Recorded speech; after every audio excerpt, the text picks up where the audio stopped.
Book 1. Thoughts Helpful in the Life of the Soul. The first chapter, Imitating Christ and Despising all vanities on earth.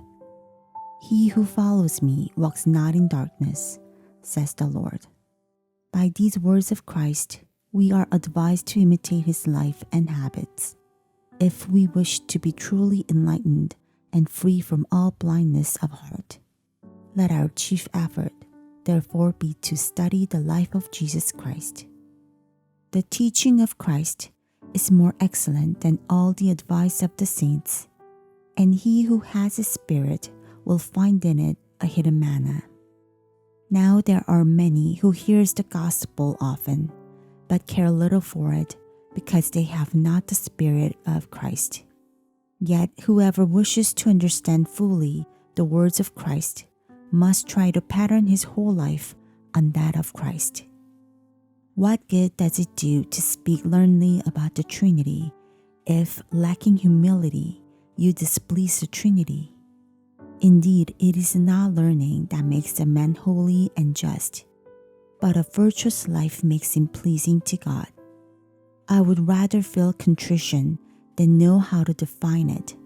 For what would it profit us to know the whole Bible by heart and the principles of all the philosophers if we live without grace and the love of God?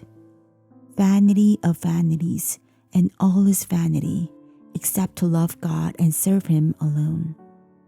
This is the greatest wisdom, to seek the kingdom of heaven through contempt of the world. It is vanity, therefore, to seek and trust in riches that perish. It is vanity also to court honor and to be puffed up with pride. It is vanity to follow the lusts of the body and to desire things for which severe punishment later must come. It is vanity to wish for long life and to care little about a well-spent life.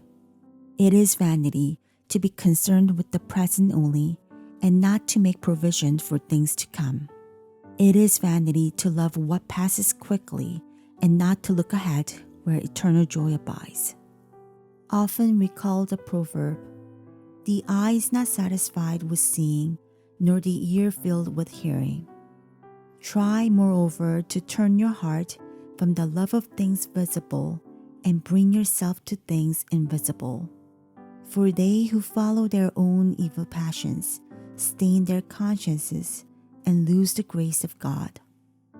The second chapter, Having a humble opinion of self. Every man naturally desires knowledge, but what good is knowledge without fear of God? Indeed, a humble rustic who serves God is better than a proud intellectual who neglects his soul to study the course of the stars. He who knows himself well becomes mean in his own eyes and is not happy when praised by men. If I knew all things in the world and had not charity, what would it profit me before God, who will judge me by my deeds? Shun too great a desire for knowledge, for in it there is much fretting and delusion. Intellectuals like to appear learned and to be called wise, yet there are many things the knowledge of which does little or no good to the soul, and he who concerns himself about other things than those which lead to salvation is very unwise. Many words do not satisfy the soul, but a good life eases the mind, and a clean conscience inspires great trust in God. The more you know and the better you understand, the more severely will you be judged, unless your life is also the more holy. Do not be proud, therefore, because of your learning or skill. Rather, fear because of the talent given you. If you think you know many things and understand them well enough, realize at the same time that there is much you do not know. Hence, do not affect wisdom, but admit your ignorance. Why prefer yourself to anyone else when many are more learned, more cultured than you? If you wish to learn and appreciate something worthwhile, then love to be unknown and considered as nothing. Truly to know and despise self is the best and most perfect counsel. To think of oneself as nothing, and always to think well and highly of others, is the best and most perfect wisdom. Wherefore, if you see another sin openly, or commit a serious crime, do not consider yourself better, for you do not know how long you can remain in good estate. All men are frail, but you must admit that none is more frail than yourself. The third chapter, the doctrine of truth. Happy is he to whom truth manifests itself, not in signs and words that fade, but as it actually is. Our opinions, our senses often deceive us, and we discern very little. What good is much discussion of involved and obscure matters when our ignorance of them will not be held against us on Judgment Day? Neglect of things which are profitable and necessary, and undue concern with those which are irrelevant and harmful, are great folly. We have eyes and do not see. What therefore have we to do with questions of philosophy? He to whom the eternal word speaks is free from theorizing. For from this word all are things, and of him all things speak, the beginning who also speaks to us. Without this word no man understands or judges aright. He to whom it becomes everything, who traces all things to it, and who sees all things in it, may ease his heart and remain at peace with God.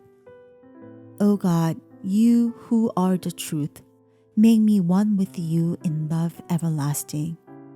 I am often wearied by the many things I hear and read, but in you is all that I long for. Let the learned be still, let all creatures be silent before you. You alone speak to me.